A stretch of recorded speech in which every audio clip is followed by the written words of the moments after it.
In 2021, Bungle Inthejungle sired his first Group 1 winner when Winter Power stole the Nunthorpe Stakes during the York Ebor Festival. In the same year, Colsty also sired his first Group 1 winner when Shanta Sarah won the Grade 1 Queen Elizabeth II Challenge Cup Stakes at Keeneland. Both stallions stand at Rathasker Stud, and Maurice Burns talks to us about their accolades.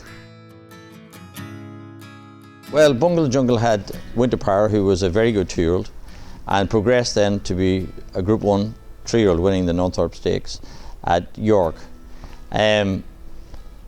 She's typical of Bungle. They're precocious, they're strong, they have loads of speed, and it's just another feather in his cap to produce a Group 1 winner. And then, because she showed how high a Bungle can get, his yearlings then progressed and sold extremely well and have gone to some very, very good trainers.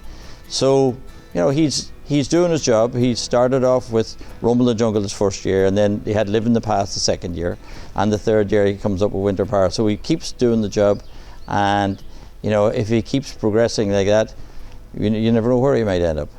And then Colsty, who had his first 3-year-olds last year, he also had a very good start with his first 2-year-olds the previous year, and they went on and progressed on, and he ended up having 55% winners to runners on from that crop. And one of those turned out to be a filly called Shanta Sarah, who went through the Newmarket breeze up, and then Federico Barbrini bought her, and she went to France and was trained in France, and then was bought to go to America and end up with Chad Brown. And she won a Group 3 at Arlington Park, and then progressed on to win a Group 1 at Keeneland. And we've been checking on the ratings, and she's one of the top 3-year-old turf fillies in America, and she's in training again, and hopefully will progress on next year as an older horse. You know. We're the same as every man who's got a stallion. When you're having the first runners, you're praying that they're going to come out and be precocious and win, and you know, Bungle just did that. He came out, they ran, they won, you know, and he got those early strong 5-6 furlong horses, and he did exactly what we were hoping he would do. But it's all, you know, you're always crossing your fingers and hope for the best, and thank God he did that. And because he had a good first year, then we filled him up well for the next year, and then the things progressed on from there. So if you get a good start, then things move on, and thank God he had a good start, and thank God also Colsty's also had a good start. He didn't have as big crops on the ground as other stallions that stood at the same time, but he took you know, every opportunity he got, he took. And you know, these mares were just bread and butter mares, but out of the bread and butter mare, he produced some very nice horses. And you know, there's only 3 on that crop. There was Mehmas, who sired 2 Group 1 winners, and Ube, he got 1 Group 1 winner, and Colsty got a Group 1 winner in Shanta Sarah. So they're the only 3 stallions out of that season that have sired Group 1 horses. A lot of the switched on breeders are using him this year, because last year we got over 100 mares to him, and they can see his stats, and they know that the more chances, the more numbers you have, the better chance you have for producing good horses.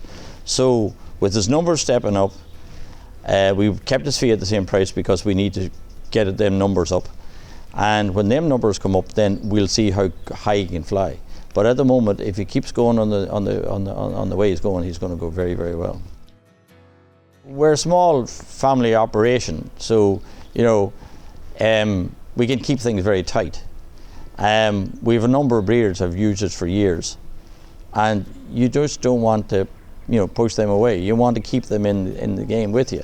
And as the stallions progress, you take small steps forward, and if you take a small step forward, people can stay with you. You take a large step, you got a new bunch of clients, or maybe you don't have any clients at all.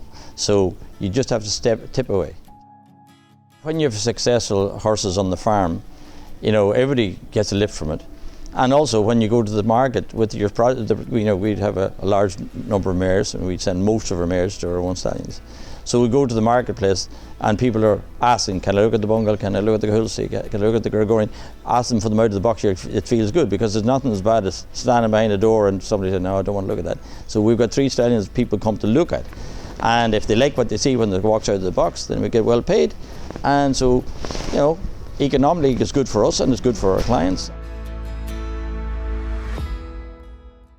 Thanks so much for watching. If you enjoyed this video, be sure to give it a like or a comment and subscribe to our channel for more content from the TDN.